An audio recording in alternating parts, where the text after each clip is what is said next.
తప్ప మీరు ఇచ్చిన అనేక వాటి హామీ 420 హామీల మీద ప్రవరించింది తప్ప ఈ ఒక్క దీని మీదనే మీకు రాలేదు అధ్యక్ష.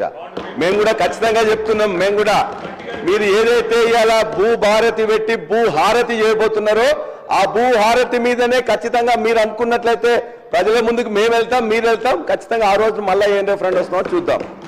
వారు చెప్పారు భూస్వాములు జాగీర్దారులు చాలా మంది ఉన్నారని చెప్పేసి. మరి మీ యొక్క ఈ చట్టంలోనే ఈ యొక్క తెలంగాణ సోషియో ఎకనామిక్ అవుట్బుక్ బుక్లోనే మీరు ఇచ్చారు ఏమని, ఈ రాష్ట్రంలో 25 ఎకరాల కంటే ఎక్కువ ఉన్న వాళ్ళు ఓన్లీ 9,000 మంది ఉన్నారు మాత్రమే అని మీరు లిస్ట్ ఇచ్చారు. మరి ఎక్కడ భూస్వాములు ఉన్నారు? 52 ఎకరాల పివి నరసింహరావు గారు తెచ్చిన సీలింగ్ యాక్ట్ ప్రకారం 54 ఎకరాల కంటే ఎవరికి ఎక్కువ ఉండకూడదు. ప్రతిరోజున 100 ఎకరాలు 200 ఎకరాలు 400 ఎకరాలు ఉన్నదని చెప్పేసి మాట్లాడుతుంటారు. అవగాహన ఉండి మాట్లాడుతున్నా లేదా అని చెప్పి తెలియదు ఇది.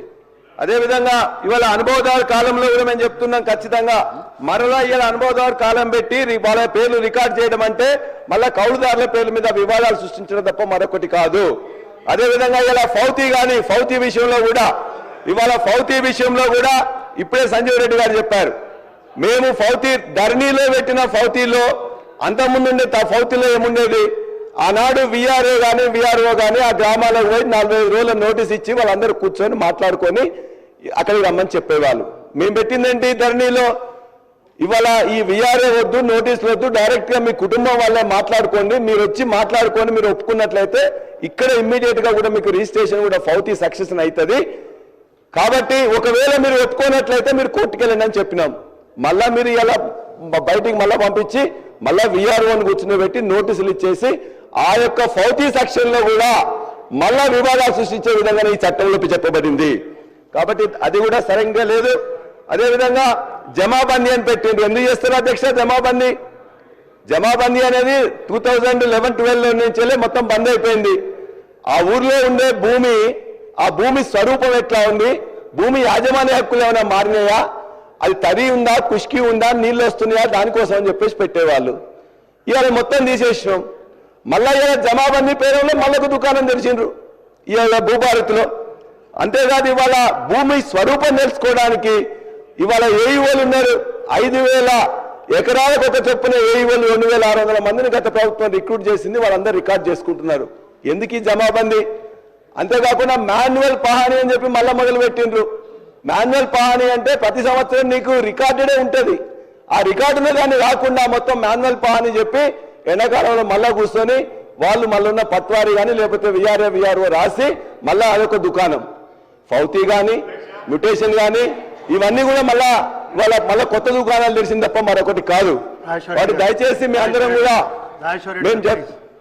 గౌరవ సభ్యులు అసత్యాన్ని సత్యంగా చేయాలని ఏదైనా ఆతృత పడుతున్నారో అవన్నీ రేపొద్దున రూల్స్ అంటే మీరు మాట్లాడే దాంట్లో నైతిక హక్కే లేదు.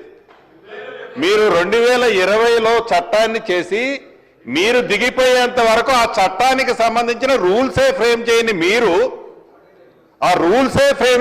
మీరు భూభారతిని మేము 2025 జనవరి 4వ తారీఖున చట్టం తీసుకొచ్చి రూల్స్ ఫ్రేమ్ చేసి పెడుతున్న మమ్మల్ని ఏదైతే మీరు మాకు చూపిస్తుంటే అసలు మిమ్మల్ని ఎలా ప్రజలు అర్థం చేసుకుంటారో మీరు అర్థం చేసుకోవట్లే.